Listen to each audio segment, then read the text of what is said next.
Hello friends, मेरे channel पर आपका स्वागत है। फ्रेंड्स, एक शिष्य ने श्री अरविंद से प्रश्न किया। उन्होंने कहा, मानसिक जिज्ञासा को एक जीवंत आध्यात्मिक अनुभूति में बदलने के लिए किस प्रकार के अनुशासन का पालन करना चाहिए। इस विषय को मैंने अखिल भारतीय पत्रिका अग्निशिखा से लिया है। तो आइए शुरू करते हैं। श्री अरविंद कहते हैं, पहली आवश्यकता है तुम्हारे अपने अंदर तुम्हारी चेतना की एकाग्रता का अभ्यास। सामान्य मानव मन में सतह पर कुछ न कुछ क्रियाकलाप चलता ही रहता है, जो वास्तविक स्व अंतरात्मा को ढक देता है।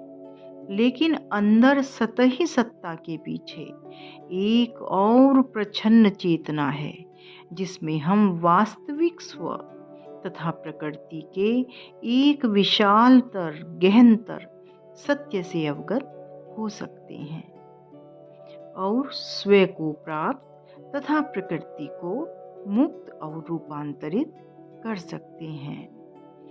सतही मन को शांत करना और आंतरिक रूप से जीना आरंभ करना इस एकाग्रता का उद्देश्य होता है। इस सच्ची चेतना के, जो सतही चेतना से भिन्न है, दो मुख्य केंद्र हैं।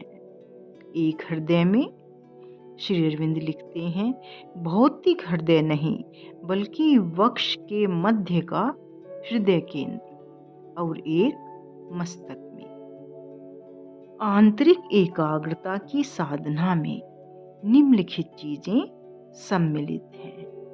नंबर 1, हृदय केंद्र में चेतना को स्थिर करना तथा वहां भगवती माता के विचार, छवि या नाम पर जो भी तुम्हें सबसे आसान लगे एकाग्र चित्त होना।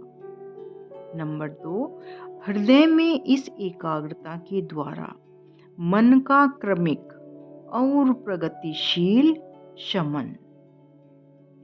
नंबर 3, हृदय में भगवती माता की उपस्थिति तथा मन, प्राण और क्रिया पर उनके नियंत्रण के लिए अभिप्सा करना। श्री अरविंद आगे लिखते हैं, परंतु मन को स्थिर करने तथा आध्यात्मिक अनुभूति प्राप्त करने के लिए पहले प्रकृति को शुद्ध करना तथा इसे तैयार करना आवश्यक है।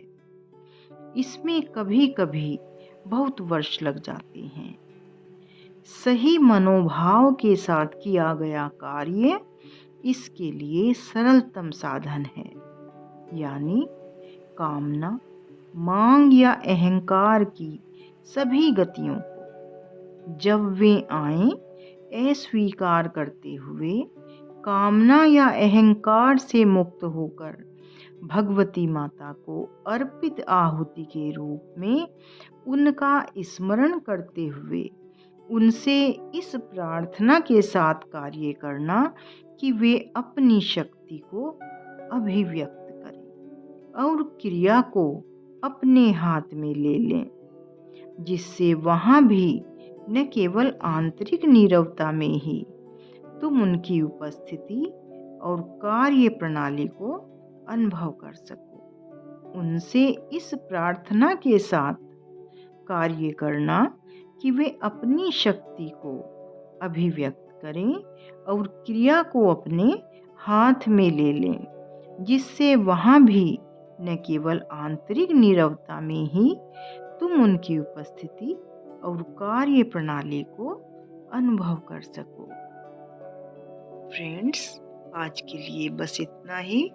मिलते हैं अगले वीडियो में एक अन्य विषय के साथ। जय श्री कृष्णा।